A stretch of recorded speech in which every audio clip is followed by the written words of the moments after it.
하나님 감사합니다. 이 시간에도 주의 성도께 원합니다. 주의 말씀을 주시고 이 시간에 말씀 전하고 있는 가운데 모든 해방하려는 어둠에서도 우리 안에 강박함과 완악함과 하나님께서 잘못하지 모두 이런 가운데 남게 할 때 예수님의 이름으로 파쇄되고 떠나갈지어다. 이 시간 우리 성령님만 이곳에 하나와 초청을 모셔드리고 인자 의지와 영광을 임하시고 다스리시고 충만케 하시며 주의 나라의 임하여 주시고 뜻이 하늘에서 이루어진 것 같이 땅에서도 이루어지는 주께서 얘기하신 것 심령 안에 30배, 60배, 100배 차고 넘치게 가득하도록 이 시간 주장하시고 쌀 주옵소서. 이제 빛과 본듯이 예수님의 그 이름만 증거되어 계시되어 드러나시고 나타나시고 나오니 예수님 홀로 영광 받으시고 찬양 받으시고 이 시간에 오직 주님만이 높임 받으시고 영광 받으시고 찬양 받으시옵소서.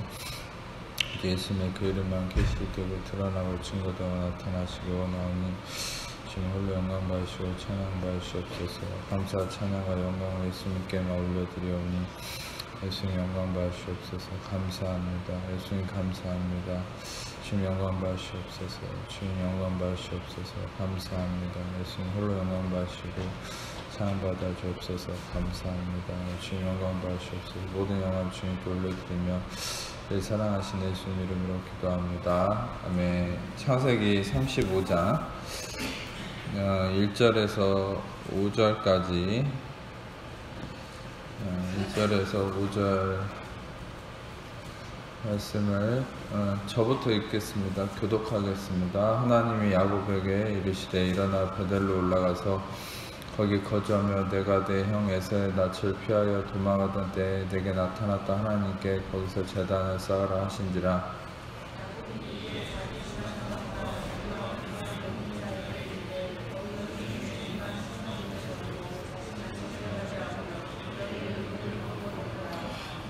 우리가 일어나 베델로 올라가자 내 환난 날에 내게 응답하시며 내가 가는 길에서 나와 함께 하신 하나님께 내가 거기서 제단을 쌓으려 하노라 하매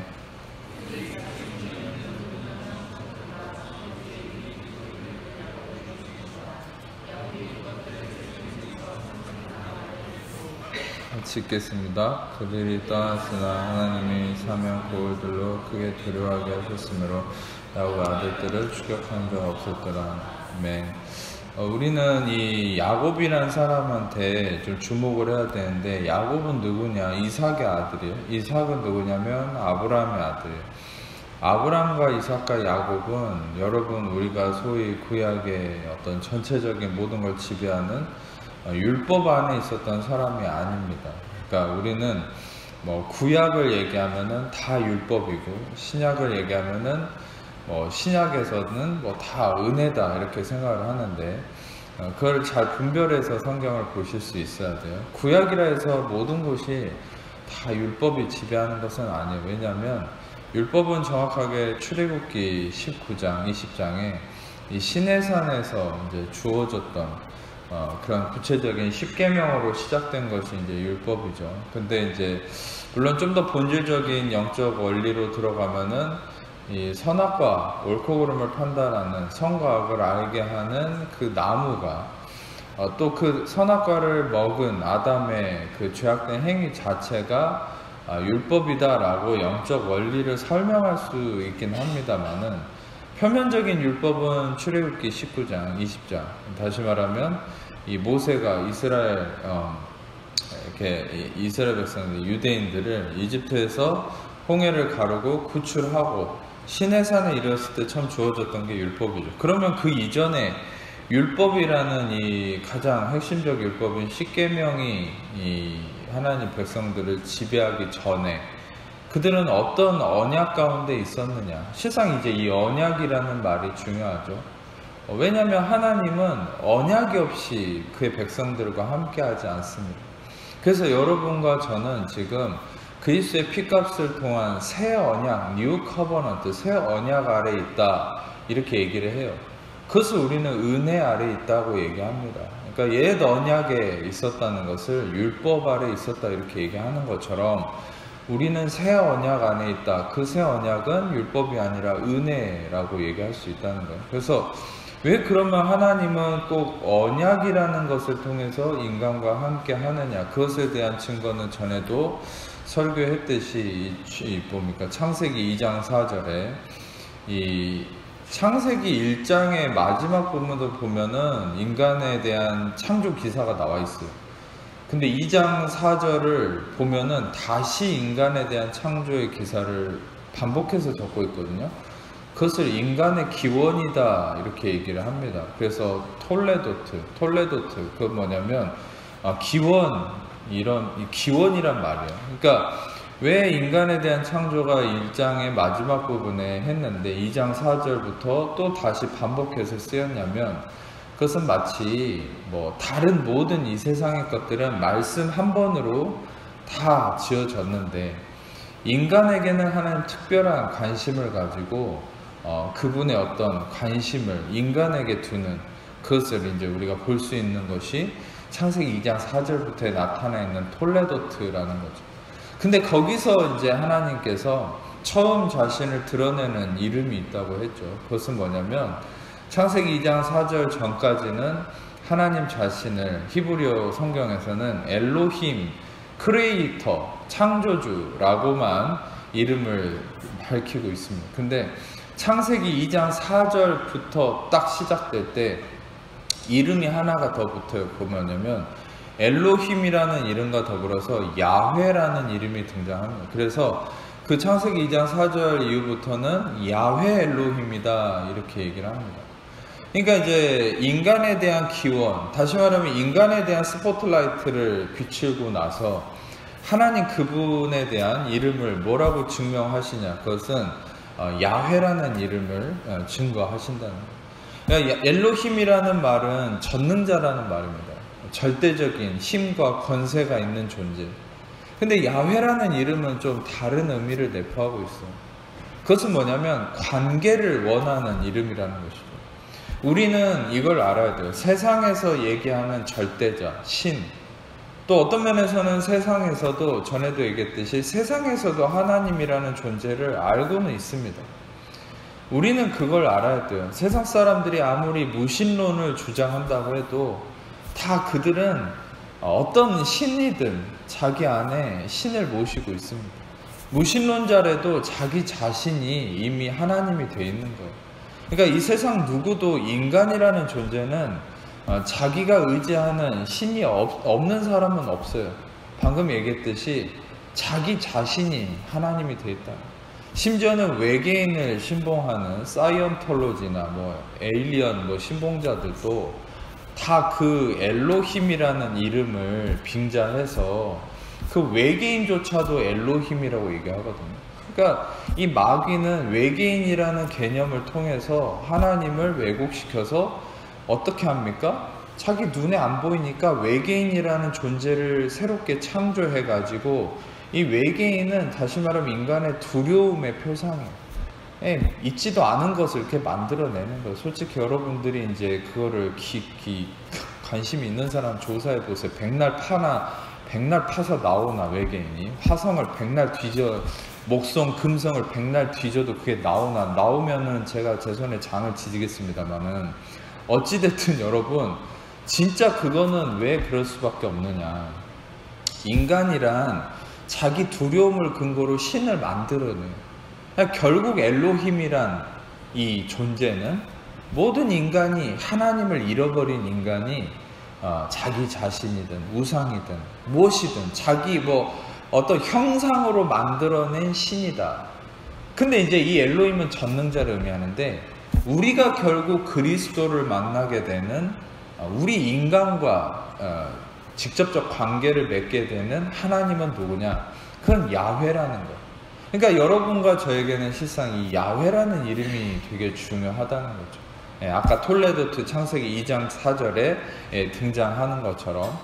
근데 이제 이 2장 4절에 등장하는 야훼라는 이름이 왜 중요하냐면, 이 야훼라는 이름은 언약의 이름이라는 거예요. 인간과 관계를 맺고 함께하고 이 약속을 맺고 나아가는 이름이라는 거죠. 그래서 여러분, 이제 우리는 이걸 알아야 된다는 거죠. 아까 얘기했듯이 옛 언약, 새 언약.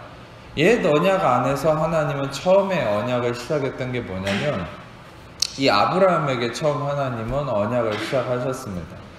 그것이 뭐냐면 믿음으로 의롭다함을 얻는 언약. 믿음으로 의롭다함을 얻는 언약. 여러분들은 이것이 새 언약으로 이어진 은혜의 언약이라는 걸 알 수 있는 게 뭐냐면, 그것이 바로 이제 뭡니까?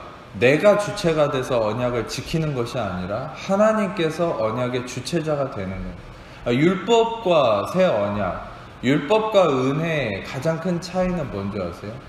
그것은 율법은 내가 주체가 돼서 그 언약을 지켜야 되는 당사자가 나인 거예요. 근데 은혜는 뭡니까? 은혜는 내가 언약의 주체자고 그것을 지키는 자라기보다 그 언약의 당사자는 하나님이 되시는 거예요. 그래서 아브라함과 하나님이 언약을 맺으실 때 창세기 15장을 보면 어떤 사건이 있습니까? 그 당시에 부족장들이 행하는 베리트의 언약이다 라고 하는 그런 언약의 의식을 하나님이 행하시죠. 그게 뭡니까? 동물의 사체를 쪼개서 두 부족장들이 동물의 사체 사이를 이렇게 지나갑니다. 그것은 무슨 형식이냐면, 우리 둘이 이 언약을 깨트린 자는, 우리 둘 중에 누구 하나라도 언약을 깨트린 자는 이 동물처럼 쪼개서 죽여야 된다라고 언약을 맺는 거예요. 근데 하나님은 아브라함에게 동물의 사체를 쪼개라고 하고 아브라함을 재워버립니다. 그리고 그 동물의 사체 사이로 횃불이 이렇게 지나가는 거예요. 그 횃불은 예수 그리스도를 상징하는 거예요. 그러니까 그 예수 그리스도가 그 쪼개진 사체 사이로 지나간다는 건 무엇입니까? 그것은 그 언약의 당사자인 그 아브라함과 하나님이 오고 가야 되는데, 아브라함은 재워버리고 횃불만 지나가요. 그거 뭐예요? 그는 이 언약은 오직 하나님이 당사자가 된다는 거예요. 그리고 어차피 인간은 이 언약을 어길 거를 알고 계신다는 거예요.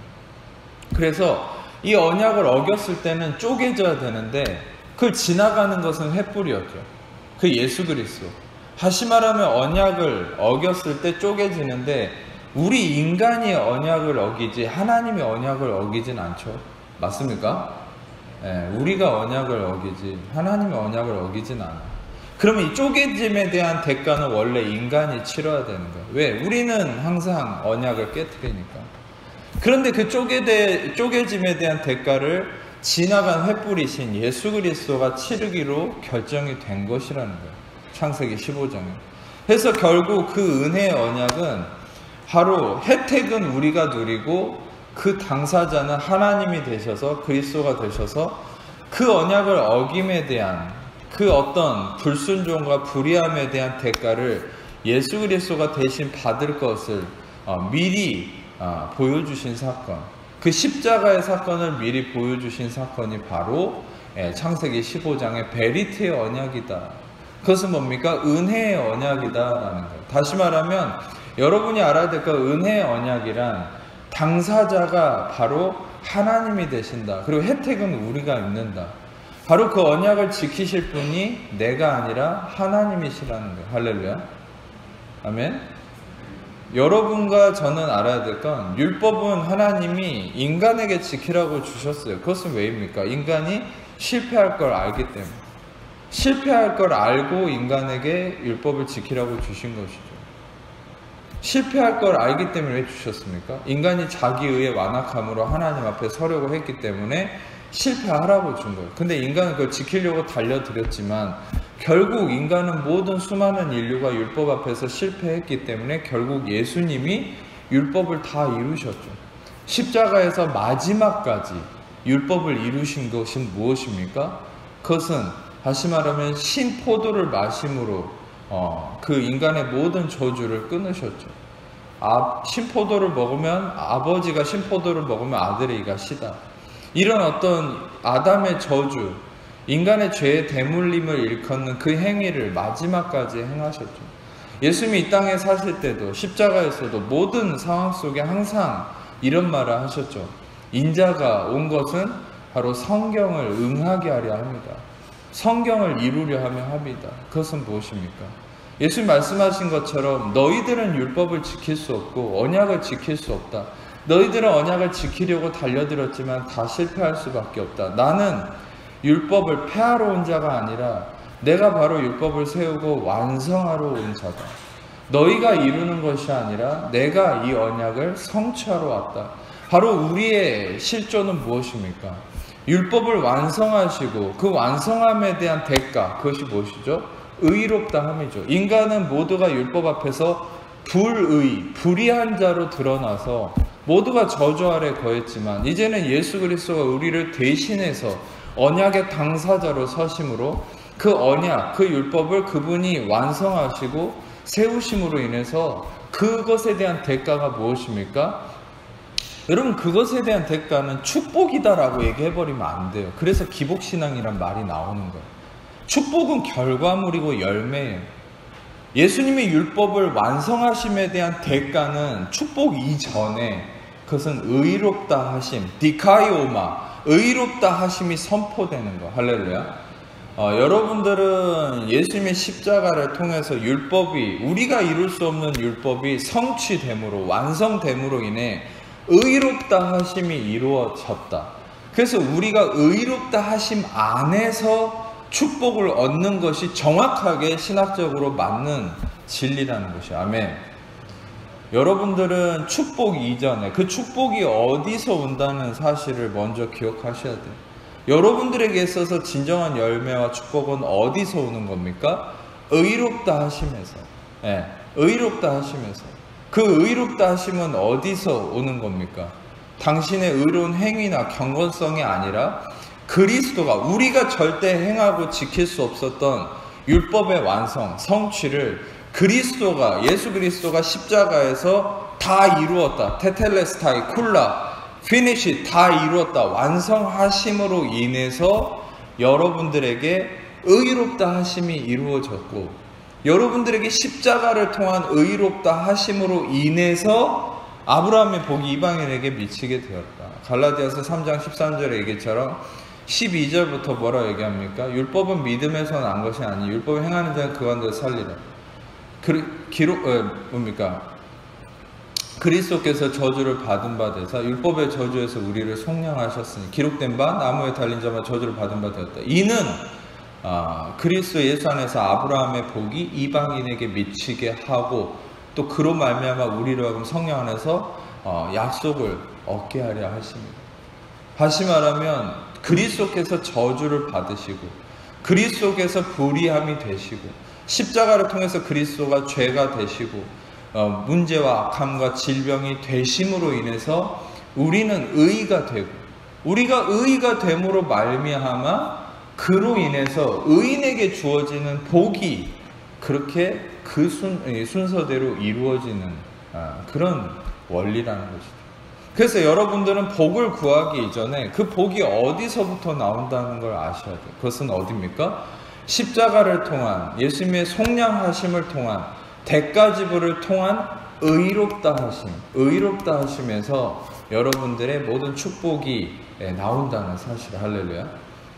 아멘. 아멘 잘 안 하네요. 아멘. 이런 놀라운 진리 얘기하는데 어디 가서 아멘 할 겁니까? 아멘. 이상한 기도원 쫓아가서 아멘 하지 말고 이런 진리의 말씀 앞에서 아멘 하세요.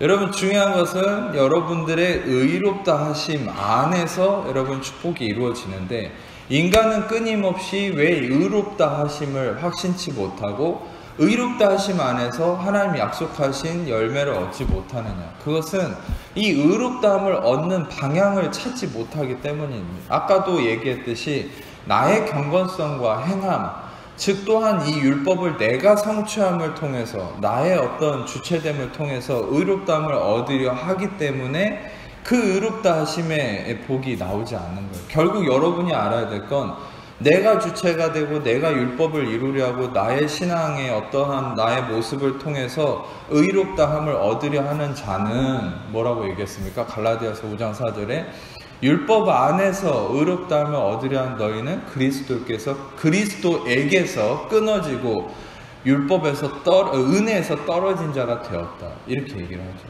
그러니까 우리는 율법 안에서 의롭다함을 얻으려 하면 누구도 의롭다함을 얻을 수 없을 뿐만 아니라 불의한 자로 드러나게 된다는 거예요. 심지어 예수님이 값을 치르셨습니다. 갈라디아서 2장 21절은 바울이 이렇게도 얘기한다고 했죠. 뭐라고 했습니까? 만일 의롭게 되는 것이 율법으로 말미암았으면 그리스도께서 헛되이 죽으신 것이다.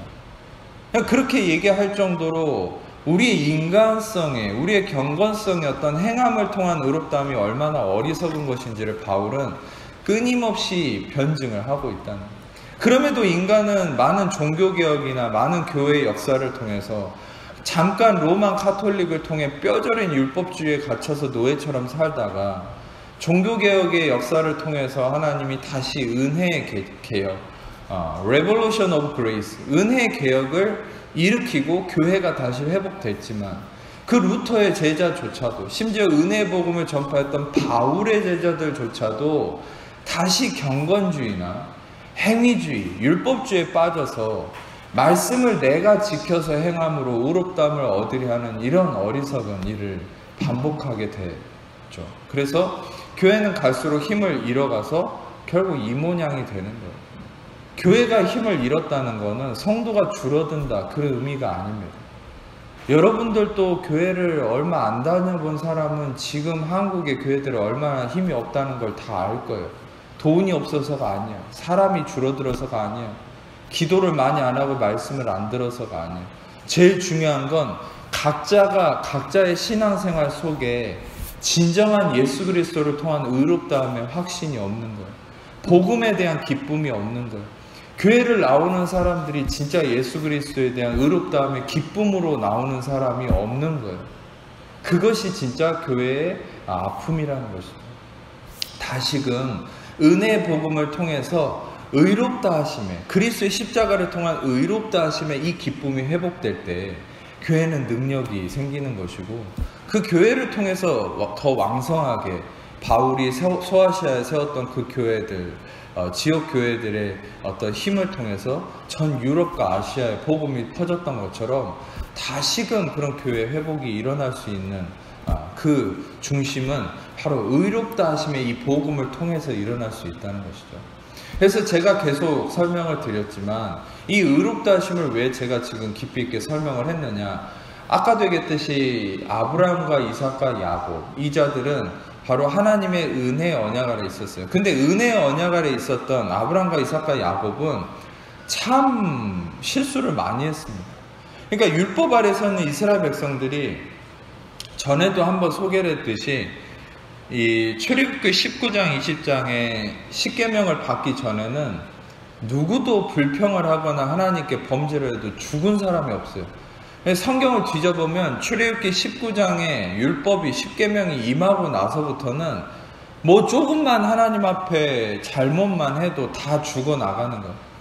그러니까 다시 말하면 로마서 4장 15절에 얘기한 것처럼 율법은 진노를 이루게 하나니 율법이 없는 곳은 범법함도 없다.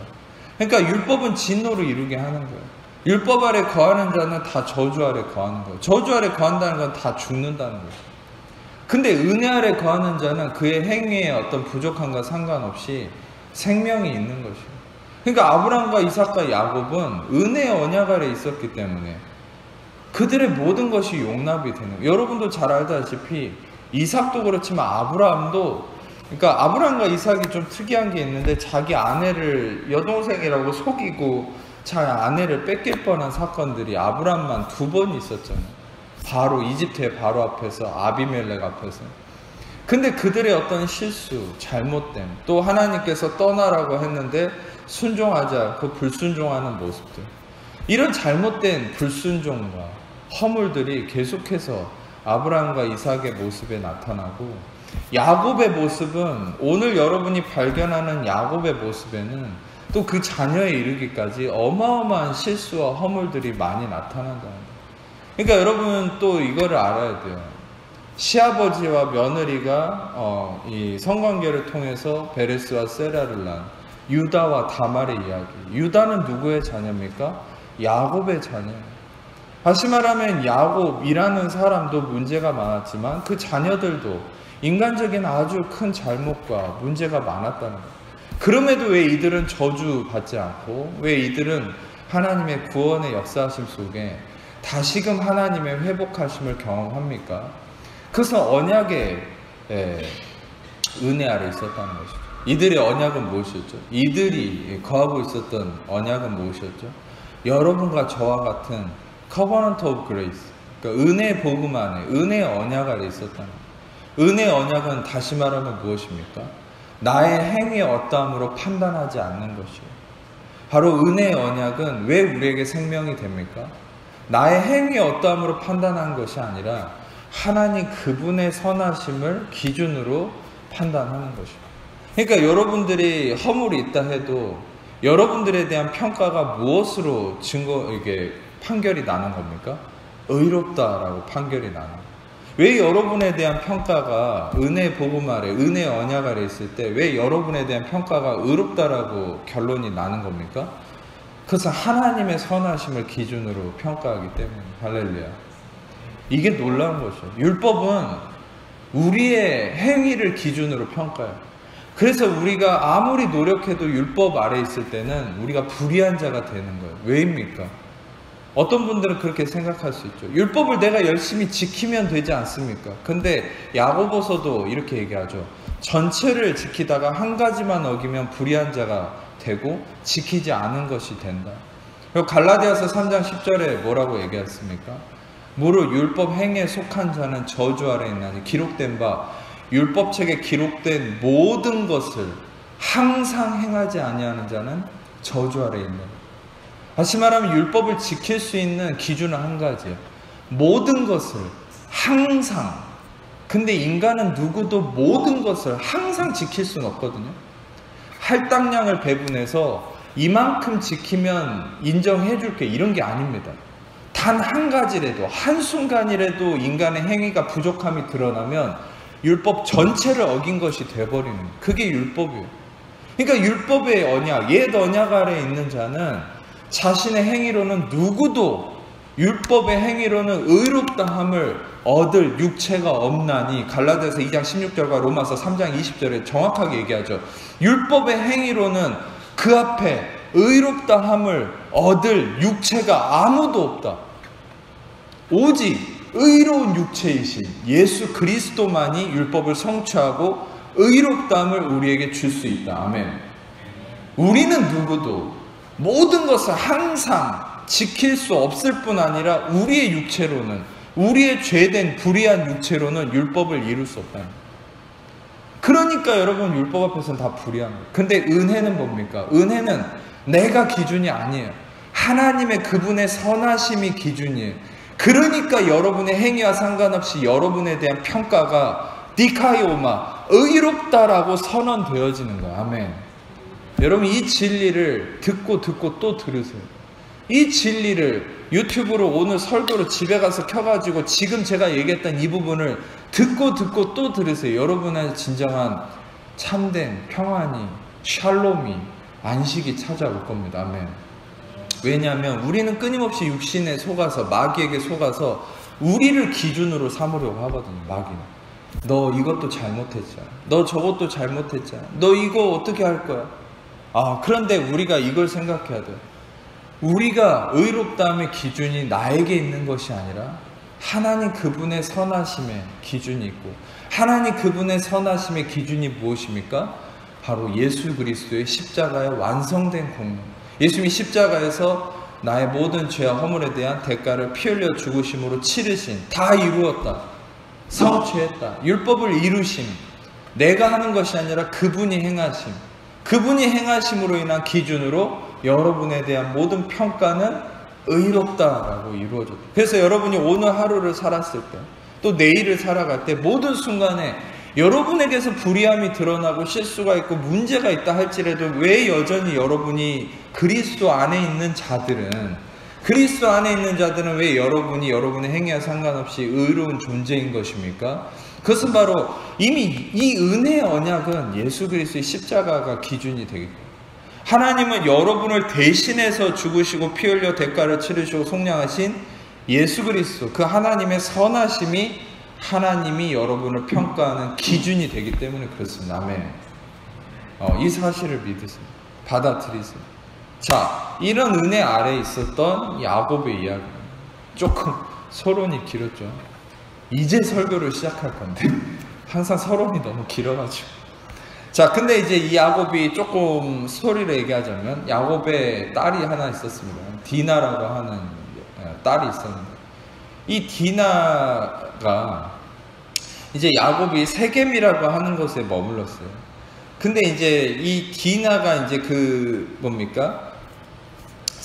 이 세겜이라고 하는 추장이 지배하고 있는 그 땅에서 야곱이 살게 됐는데 이 디나가 이 세겜이라는 추장, 그 땅의 추장 세겜이 이 세겜, 하몰의 아들 세겜. 다시 말하면 이제 창세기 34장에 나와 있는데 히위 족속 하몰의 아들 그 땅의 추장 세겜이라는 사람이 이 디나를 강간을 했습니다. 근데 이제 신기한 거는 강간을 했는데 이 디나를 사랑하게 됐다고 이렇게 얘기를 해요. 참 묘하죠. 그러니까 이제 강간을 하고 사랑을 하게 됐어요. 근데 이제 문제는 뭡니까? 이 야곱의 아들들이 이제 화가 난 거예요. 다시 말하면 디나의 오빠들이죠. 그러니까 이제 이 여동생을 욕보였는데 이제 분노가 치미는 거예요. 그래서 이제 다 죽이러 가자 이런 얘기가 나왔습니다. 근데 이제 어떤 일이 일어났습니까? 이 세겜이 이 디나를 사랑하게 돼서 이제 결혼을 하고 싶다고 하는 거예요. 그러니까 이제 결국 이 여동생에 대한 욕보임에 대해서 분노를 어떻게 표출할까 고민을 하다가 이제 어떤 결정을 내리냐면 속으로는 용서하지 않았어요. 속으로는 이제 죽이려고 작정을 하는 거예요. 그러나 겉으로는 어떻게 속입니까? 니들이 그러면 우리의 풍속을 따라서 할례를 받아야 된다. 할례가 뭡니까? 지금의 남성의 포경수술 같은 거예요. 남성의 이 성기의 포피를 자르고 그것을 이제 이렇게 까서 올리는 그런 포경수술이에요. 그러니까 그 할례 의식을 니들 니들 부족 전체가 해야 된다. 남자들. 그러니까 남자 전체가 해야 된다는 건 뭐냐면 무장 해제를 시켜버린 거예요. 여러분도 포경수술 해본 사람 알겠지만 포경수술하고 3일째가 제일 부어오르고 아프고 아무것도 못하거든요. 근데 이제 이걸 알고서 이걸 요구한 거예요. 결국 야곱의 아들들, 이 디나의 오빠들의 이 꿍꿍이 속은 뭡니까? 할례를 받게 하고 이 남자들이 아무것도 할 수 없을 때 가서 다 죽이려고 하는 거죠. 그러니까 이제 결국 결론은 어떻게 됐냐면 결국 할례를 받겠다 했어요. 너무 사랑했나 봐요, 디나를.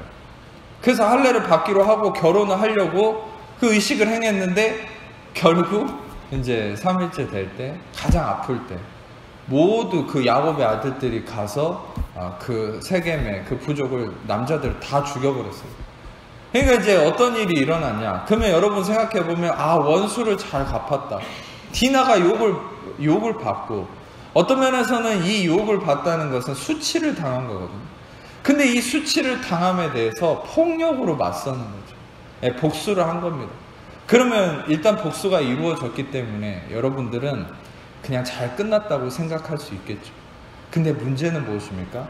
창세기 34장을 쭉 읽어보면 어떤 문제가 생기냐면 이제 두려움이 임하기 시작해요. 야곱과 특히 야곱이 무슨 두려움입니까? 죽이긴 죽였는데 그 부족과 화친을 맺고 연합해 있는 다른 부족들이 또 이 사람들과 친한 사람들이 다시 복수를 해오지 않을까 하는 두려움이죠. 여러분, 우리는 이걸 알아야 됩니다. 우리의 수치 당함에 대해서 우리의 힘과 우리의 능력으로 그것을 해결하려고 할 때는 반드시 두려움이 오게 돼 있다는 거죠. 그것은 무엇입니까? 그것은 우리의 인간의 의로 해결하는 모습이죠.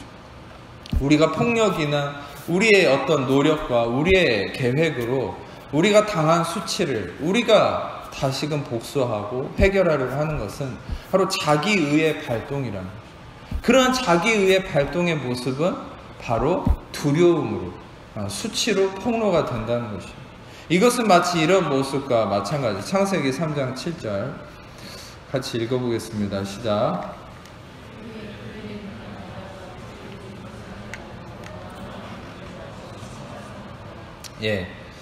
자, 아담과 하와는 하나님 앞에 범죄를 하고 나서 곧바로 나타난 일이 무엇입니까? 하나님처럼 된다라고 속아서 선악과를 먹었는데 하나님처럼 되기는커녕 갑자기 눈이 밝아져가지고 벌거벗은 이 수치가 폭로되는 거예요. 그리고 스크린으로만 보여주세요. 3장 10절. 3장 10절을 보면 하나님께서 어디 있냐라고 아담을 찾을 때 뭐라고 얘기를 합니까? 내가 벗었으므로 두려워서 숨었습니다. 그러니까 벗었으므로 두려웠다. 이 말은 무엇일까요? 벗었다는 말과 두려웠다는 말이 같이 오는 거예요. 이게 바로 수치와 두려움. 인간의 근원적 저주를 통한 결과가 뭐냐면 수치와 두려움. 그러니까 여러분들 항상 인간은요, 항상 절박한 순간이 있는데 그게 뭐냐, 항상 수치와 두려움이 있을 거예요. 그게 아담의 저주거든요. 여러분들이 알아야 될 것은, 매번 제가 복음을 설명하지만 결론적으로는 여러분과 저는 예수 그리스도의 십자가의 은혜로 이 수치와 두려움이 이미 떠나갔습니다. 할렐루야.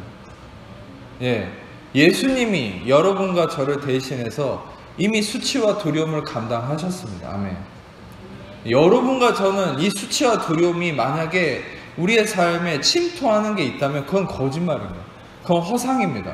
마귀가 속인 거예요. 왜? 이미 십자가에서 예수님이 나를 대신해서 수치를 당하시고 두려움을 경험하심으로 여러분과 저의 아담의 저주의 이 수치와 두려움은 이미 끝났기 때문에 여러분과 저의 모든 수치와 두려움은 없어요. 만약에 여러분이 그런 것이 느껴진다면 그건 허상일 뿐이에요. 그건 거짓이에요. 그건 아무 힘이 없는 것이에요. 아멘. 자, 근데 이제 이 수치와 두려움이 누구에게 임한 겁니까? 야곱에게 임한 거예요. 복수는 했는데 그 전에 디나가 이 수치를 당했잖아요. 그 수치를 당함에 대해서 하나님의 도우심이 아니라 자신들이 폭력과 살인으로 이것을 복수했을 때, 그것은 자기의죠. 다시 말하면 마치 이런 겁니다. 자신들의 어떤 힘과 능력으로 복수를 했다. 자기의의 어떤 나타남이 아담과 하와에게는 어떤 모습으로 나타납니까? 그것은 무화과 나뭇잎을 엮어서 치마로 삼았다.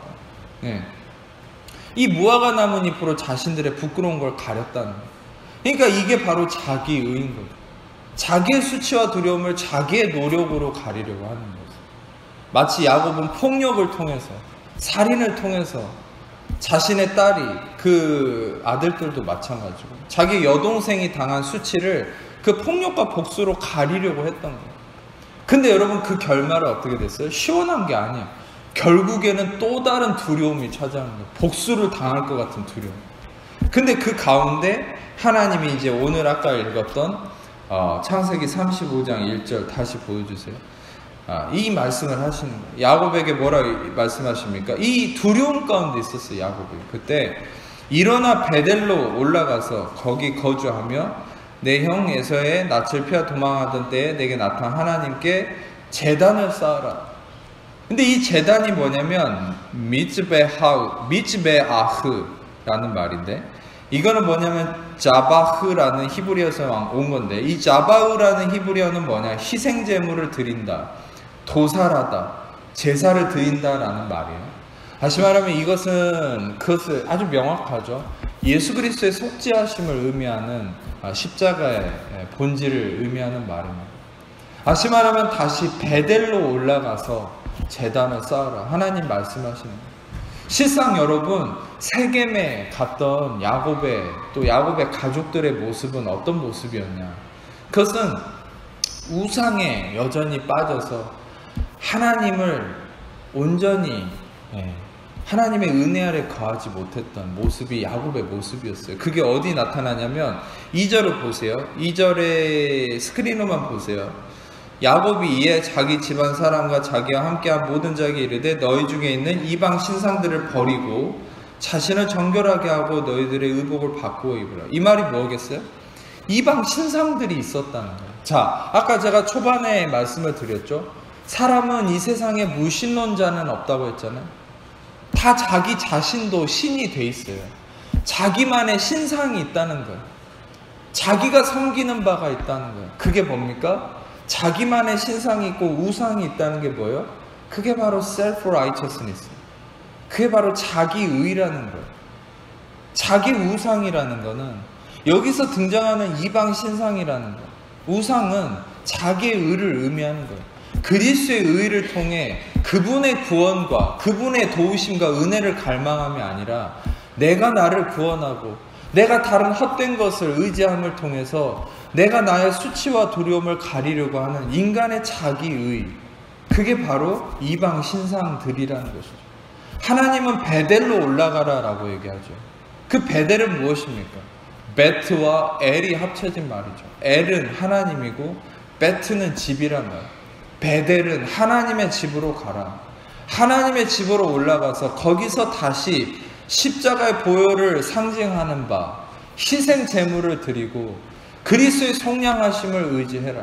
더 이상 너의 수치와 두려움을 너의 힘으로, 너의 의로 가리고 그것을 의지함으로 살려고 하지 마라.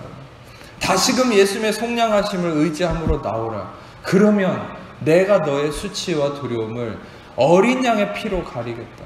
마치 모든 죽음의 사자가 이집트의 전역에 돌 때 그 이집트에 있었던 이스라엘 백성에게는 하나님께서 어린 양의 피를 문 지방에 바르라고 했죠. 그러면 어린 양의 피를 바르는 그 집은 모든 죽음의 사자가 다 넘어갔다는 거예요. 어린 양의 피가 없는 집은 장자들이 다 죽음을 당했죠. 어린 양의 피가 있는 곳은 생명을 얻는 거예요. 윤리 도덕적으로 완벽한 사람이 기준이 아니에요. 행위적으로 완벽한 사람이 기준이 아니고, 기도를 얼마나 했는지, 성경을 얼마나 읽었는지, 얼마나 의롭게 살았는지, 그게 기준이 아니에요. 어린 양의 피가 발라진 곳만이 죽음이 넘어가는 거예요. 여러분의 행함이 중요한 게 아니라 먼저 되는 것은 여러분 안에 예수 그리스도의 피 흘림의 속량하심이 있기 때문에 죽음이 여러분을 정복할 수 없는 거예요. 아멘. 그 구원의 은혜가 여러분에게 왜 임하는 것입니까? 여러분이 잘 살았기 때문이 아니에요. 여러분이 하나님 앞에 이쁘게 보여서가 아니에요. 어린 양의 피와 속량하심이 여러분 안에 있기 때문에 하나님의 사랑과 은혜가 여러분에게 임하는 것이고, 하나님께 기도했을 때 왜 응답이 오는 겁니까? 기도를 잘해서도 아니고 여러분이 열심히 기도를 해서도 아니에요. 어린 양의 피가 여러분 안에 있기 때문에 여러분들은 그분의 축복 아래 거할 수 있는 거예요. 아멘. 나중에도 또 깊은 설교를 하겠지만 한 가지 흥미로운 사실을 얘기해 드리면, 블레싱이라는 축복, 블레싱이라는 말은 여러분 어디서 어원을 갖고 있는 줄 아십니까? 그것은 블로드시안이라는 말에서 왔어요. 블로드시안. 이거는 영어로 바꾸면 블러드 사인이라는 거예요. 그러니까 블러드 사인이라는 말에서 블레싱이 왔어요. 그건 뭡니까? 피의 사인. 하지만 그리스도의 피가 사인이 된 곳이 바로 축복이 있다는 것입니다. 모든 축복의 근원은 예수 그리스도의 피가 없으면 진정한 축복이 아닌 겁니다. 아멘. 전에도 알려드렸듯이 바라크라는 히브리어 축복이라는 말, 바라크라는 축복이라는 히브리어는 그 의미가 뭐라고 했죠? 파자를 하면 바르라는 말과 카프라는 말이 합쳐진 거랬죠. 바르는 아들을 의미하고 카프는 굽은 손을 의미해요. 다시 말하면 아들의 굽은 손, 아들의 굽은 손이란 말이 바라크라는 축복인데, 이 아들의 굽은 손은 무엇입니까? 십자가에 못 박혀서 피 흘리는 그 아들 예수 그리스도의 굽은 손, 그 피 흘리는 굽은 손이 여러분에게 축복이 된다는 거예요. 아멘. 여러분들 축복이 있기를 원하는 곳에 예수 그리스도의 피를 뿌리고 선포하며 여러분이 기도하세요. 예수 그리스도의 피를 뿌리는 곳에 축복이 임합니다. 아멘. 왜냐하면 모든 저주는, 모든 죽음은 예수의 피가 없는 곳에 있어요.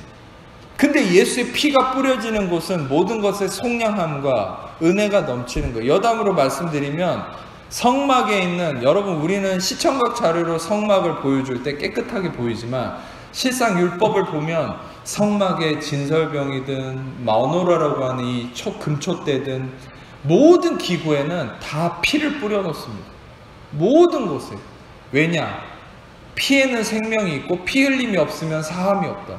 오직 피 흘림만이 사함이 있기 때문에 모든 성막에 모든 곳에 피를 뿌리거든요.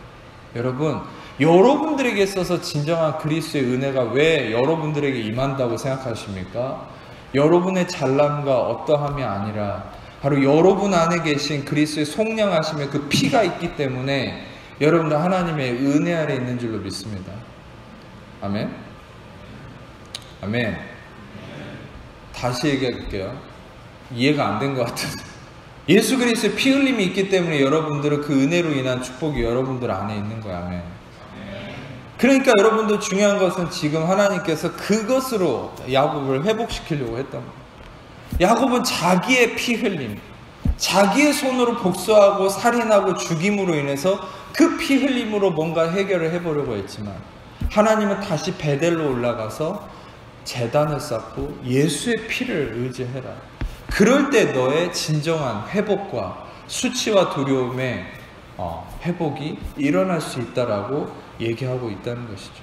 자, 여러분 중요한 것은 이러고 나서 야곱이 다시 아까 얘기했던 것처럼 다 이방 신상을 버려라고 3절을 보여주세요. 우리가 일어나 베델로 올라가자. 한낮날에 내게 응답하시고 내가 가는 길에서 나와 함께 하신 하나님께 내가 거기서 제단을 쌓으려 하노라. 4절을 보면 자기 손에 있는 모든 이방 신상들과 귀고리들을 야곱에게 주고 야곱은 다 그것을 이제 묻었다고 얘기하죠.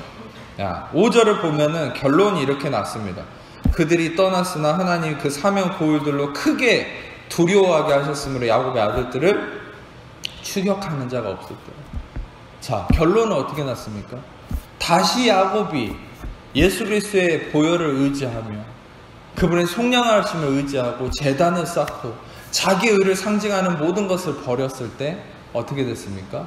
그들이 두려워하던 그 대적들이 오히려 그 대적들이 두려워하게 되고 그들이 다 떠나가게 됐다는, 할렐루야. 여러분들이 두려워하는 그 모든 상황이 오히려 여러분을 두려워하게 된다는, 그리고 여러분들이 자유케 되고 모든 문제가 해결된다. 이거 어떻게 이것이 일어날 수 있습니까? 우리의 어떤 노력이 아니죠. 그것은 예수 그리스도의 피 흘림과 대속하심을 의지할 때, 그분의 의를 의지할 때 이러한 놀라운 은혜가 임하게 된다는 사실이에요. 실상 여러분들 다시 주님께 돌아오는 삶은 여러분들의 삶에서 끊임없이 여러분들이 이 오늘의 말씀을 통해 이루어야 될 부분입니다. 그것은 어떤 하나의 사건이 아닌 것이죠. 여러분들의 삶에서 계속적으로 오늘에 있었던 이 부분들은 계속 반복적으로 일어나야 되는 거예요. 왜냐? 우리는 매일같이 새로운 은혜가 필요하거든요.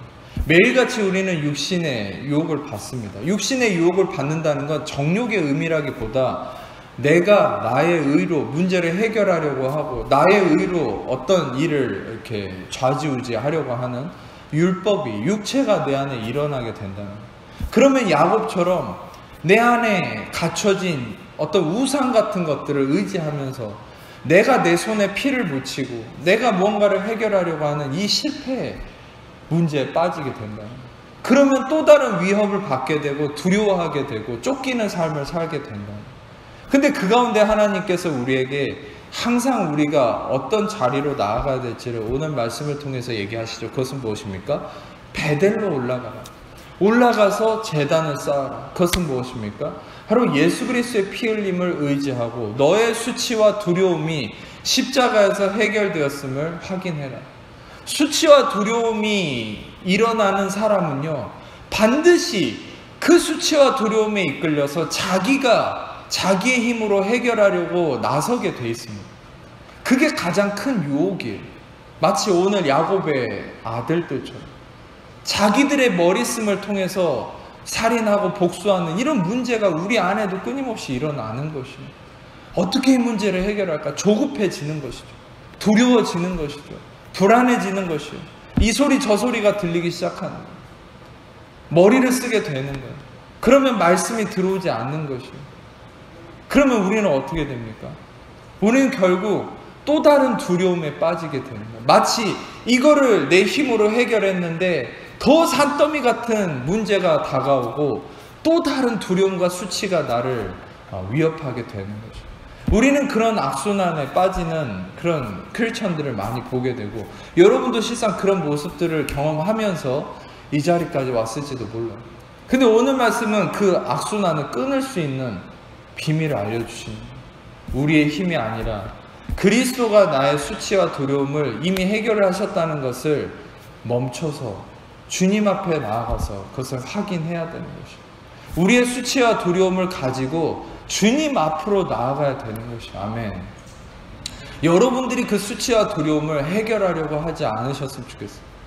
그 수치와 두려움의 문제가 지금 당장은 없을지라도 이후에 혹시라도 나중에 여러분들에게 그 수치와 두려움의 문제가 생긴다면 오늘 말씀을 기억해서 여러분들이 긍휼하심을 얻고 때를 따라 돕는 은혜를 얻기 위해서 은혜의 보좌 앞에 담대히 나아가시기를 축복합니다.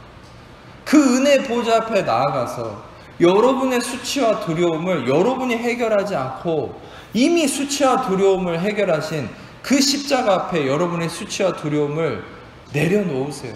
세겜의 이방 신상들과 모든 장신구를 야곱이 다 파묻었어요. 여러분들의 수치와 두려움을 십자가 아래 다 파묻으세요. 할렐루야. 더 이상 여러분들이 그 수치와 두려움을 끌어안고 있지 마세요. 그 수치와 두려움을 십자가 아래 파묻으시고 십자가 아래 다 내려놓으시고 십자가에서 예수님이 흘려내리시는 그 여러분을 정결케 하시고 의롭다 하시고 온전케 하신 그분의 피를 바라보세요. 그분의 피를 여러분에게 흘려보내세요. 그분의 피를 의지하세요.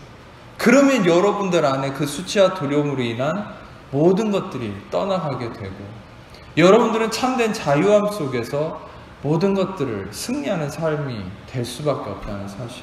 아멘. 여러분들은 하나님의 집에 거하는 자들입니다. 여러분들은 하나님의 자녀입니다. 믿습니까? 여러분들은 세상의 자녀가 아니죠. 빛의 자녀입니다. 빛의 자녀가 있어야 될 곳은 바로 십자가의 그늘인 것이. 예수님이 다 이루었다. 테텔레스타이 쿨라. 내가 너의 모든 수치와 두려움을 감당했다. 내가 너의 모든 문제를 해결했다. 내가 모든 너의 아픔을 씻어내렸다. 너의 문제는 네가 해결할 것이 아니라 내가 해결할 것이다가 아니라 내가 이미 해결했다. 이미 해결하셨음을 믿고 여러분의 지금의 수치와 두려움을 십자가 아래 파묻고 내려놓고 주님께 그 수치와 두려움을 쏟아내시기를 축복합니다. 다윗처럼 주께서 기뻐하시는 제사는 상하고 통회하는 심령이라. 주께서 이를 기뻐하시는. 여러분 안에 수치와 두려움을 여러분이 핸들링하거나 컨트롤하려고 하지 마세요. 그래서 주님께 있는 그대로 상담자에게 얘기하듯이 여러분의 수치와 두려움을 주님께 쏟아내십시오. 주님께 쏟아내면 주님의 그 보혈의 은혜가 여러분의 마음을 만지고 자유케 하고 그럼을 통해서 그분이 해결해 나가시는 은혜를 경험케 하실 것입니다. 주님께 수치와 두려움을 쏟아낼 뿐만 아니라 주님이 다 이루셨다는 이 진리를 받아들이고 그분의 피 흘림의 속량을 의지하세요. 여러분의 수치와 두려움이 이미 십자가에서 끝났음을 믿음으로 바라보세요. 아멘. 그러면 여러분들은 하나님의 집에서 영원히 자유함을 누리는 기쁨과 평안이 있는 하나님의 평강의 자녀로서의 삶이 이루어질 것을 믿습니다. 기도하겠습니다.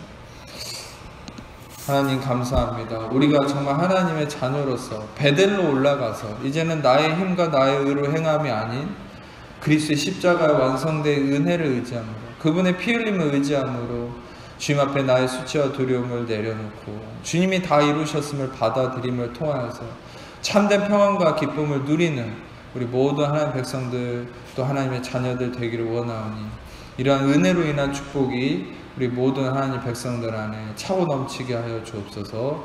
감사드리며 예수님 이름으로 기도합니다. 이제는 우리 주 예수 그리스도의 은혜와 아버지 하나님 사랑하심과 성령의 교통하심 이 시간 모든 귀한 하나님 자녀들 위해 지금부터 영원토록 함께 하시기를 간절히 축원하옵나이다. 아멘.